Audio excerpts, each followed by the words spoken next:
भारत पाकिस्तान के ऊपर हमला करने की फिराक में बैठा हुआ है। भारत ने मुख्तलिफ जगहों को फाइनलाइज किया है पाकिस्तान के अंदर के कौन कौन सी जगह को निशाना बनाना है। इसके अलावा आर्मी चीफ ने आज कोर कमांडर कॉन्फ्रेंस से खिताब करते हुए हर एक कोर के हर सिपाही को ये कहा है कि वो अलर्ट रहें। किसी वक्त भी पाकिस्तान पर भारत हमलावर हो सकता है, स्ट्राइक कर सकता है। हमने हर तरीके से भारत को नुकसान पहुंचाना है। आर्मी चीफ ने एक एक फौजी को फ्री हैंड दे दिया है कि वो जब चाहे जिस वक्त चाहे अगर भारत हमला करता है तो भारत को भरपूर जवाब दिया जाए। इसके अलावा पाकिस्तानी आर्मी की छुट्टियां कैंसिल की गई हैं। बहुत सारे सेक्टर ऐसे हैं जहां पर ऑलरेडी टेंशन बनी हुई है। दूसरे नंबर पर भारत और चाइना के दरमियान एक और टेंशन दिखाई दे रही है। दोनों मुल्क एक दूसरे के साथ लड़ाई लड़ेंगे और चाइना की फौज के लिए जो बीजिंग ने बहुत सारा साजो सामान, डायरेक्ट एनर्जी वेपन, ये सब कुछ भेजना शुरू कर दिए हैं ताकि चाइना के फौजी भारत के साथ लड़ते हुए किसी किस्म की कोई चीज की कमी महसूस न करें। बहुत सारी डेवलपमेंट आज की इस वीडियो में हम आपके साथ शेयर करेंगे। छोटी सी गुजारिश है कि आप हमारा यूट्यूब चैनल हसनात टीवी को सब्सक्राइब कर लें, घंटी के निशान को दबा लें ताकि लेटेस्ट न्यूज आप तक बर वक्त पहुंचती रहे। नाजरीन ग्रामी, आपको ये बता दें कि पाकिस्तान के ऊपर भारत हमला करना चाह रहा है। पाकिस्तान के ऊपर हमला कैसे करेगा, इसकी बड़ी वजह यह है कि भारत या तो अफगानिस्तान का रास्ता इस्तेमाल करके पाकिस्तान के ऊपर अटैक करेगा, जिसके बारे में हम ऑलरेडी अफगानिस्तान के अंदर जाकर हमारे पीएम साहब जाकर अशरफ गनी को बताकर आ चुके हैं कि तुम्हारे मुल्क के अंदर 67 से ज्यादा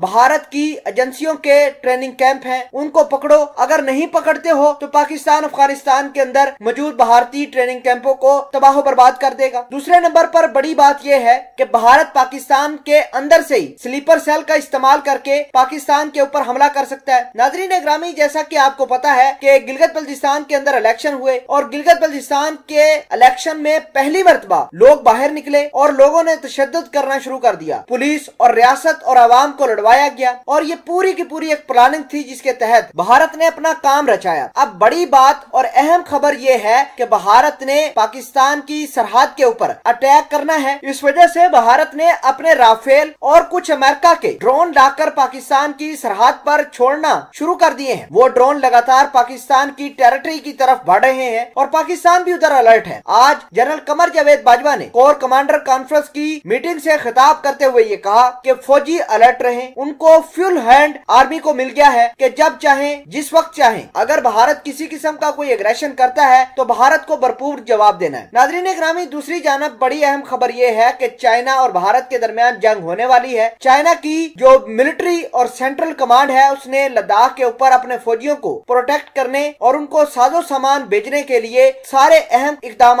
उठा लिए हैं। वेपन, डायरेक्ट एनर्जी वेपन, दीगर हथियार, सब कुछ चाइनीज सोल्जर्स को मिल गया है ताकि वो लद्दाख का एक एक चप्पा भारत की फौज से छुड़ा कर लाए। भारत असल में डर गया है। भारत ये चाह रहा है कि कहीं ऐसा न हो कि जिस तरह कुछ दिन पहले चाइना ने डायरेक्ट एनर्जी वेपन का इस्तेमाल किया था पहाड़ों के ऊपर और भारत की फौज वहां से भाग गई थी, कुछ ऐसा ही दोबारा ना हो जाए। इस वजह से भारत लगातार इजराइल, कभी अमेरिका के सदर डोनाल्ड ट्रंप की तरफ देख रहे हैं कि चाइना को किस तरह इंगेज करना है। तो लिहाजा भारत को ये ख्वाब और ये प्लान सूझा है कि चाइना को तो हम इंगेज नहीं कर सकते, चलो चाइना के BRI प्रोजेक्ट जो कि पाकिस्तान के अंदर मौजूद है उसको हमला करते हैं। चाइना की अटेंशन डाइवर्ट होगी और पाकिस्तान के ऊपर हम हमला कर देंगे। तो नाजरीन ग्रामी, चाइना बेशक लद्दाख के ऊपर लड़े या चाइना कश्मीर के ऊपर लड़े, वो हमेशा पाकिस्तान का साथ देगा और भारतीयों की हेकड़ी बाहर निकाल देगा।